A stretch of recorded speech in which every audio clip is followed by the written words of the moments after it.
O que eu quero saber, o que tu fez com o litro de óleo que tava aqui na cozinha? Eu derramei lá na tábua, mãe. E tu derramou esse óleo lá na tábua pra quê, Zé Pitomba? É que eu queria brincar de escorregador.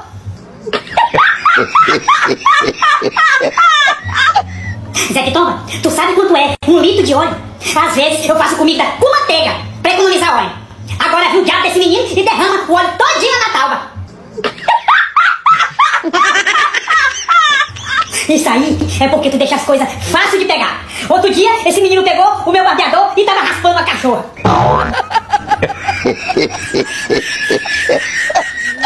Bora, Zé Pitomba, passa já pro teu quarto. Fica lá e só sai quando te mandar. Não, mãe. Por que não, menino? A senhora vai me matar. Vou não, menino. Então já